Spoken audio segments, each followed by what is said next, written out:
บ่เป็นหยังถึงฮักเขานั้นจบลงอายก็คงสิพยายามเฮ็ดใจหูดีว่าต้องพ่ายแพ้หูดีว่าต้องจากไปหลีกทางให้เขาคนใหม่มาเอาใจน้องสาวถ้าคนนั้น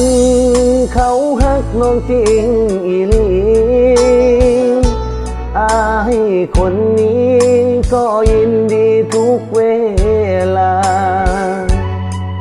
ถ้าเขามาเพื่อหวังลวงหลอกอายขอบอกบ่ยอมดอกนาสิขัดขวางทุกทีทุกท่าบ่ให้น้องเพ้อใจให้เขา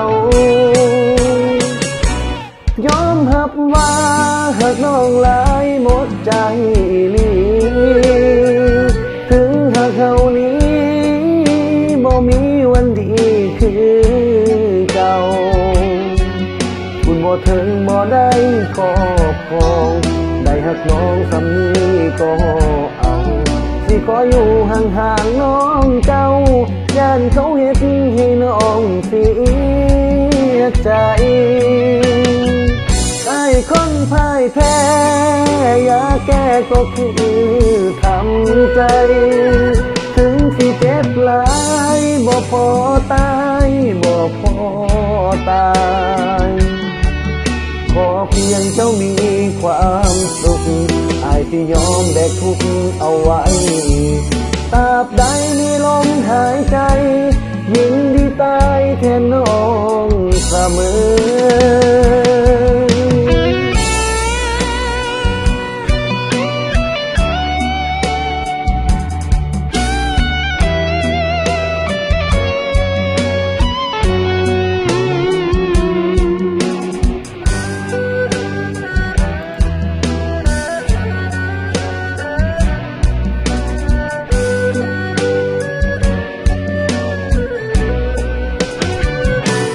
ย้อนหับว่า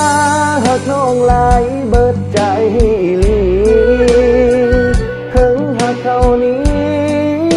บ่มีวันนี้คือเก่าบุญบ่ถึงบ่ได้ขอให้หักของสำนี้ก็เอาสิขออยู่ห่างๆน้องเจ้าย่านเขาเฮ็ดให้น้องเสียใจไอ้คนพ่ายแพ้ยาแก้ก็คือทำใจถึงสิเจ็บหลายบ่พอตายบ่พอตายขอเพียงเจ้ามีความสุขไอ้ที่ยอมแบกทุกข์เอาไว้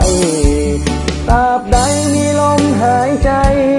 ยินดีตายแทนน้องเสมอตราบใดมีลมหายใจยินดีตา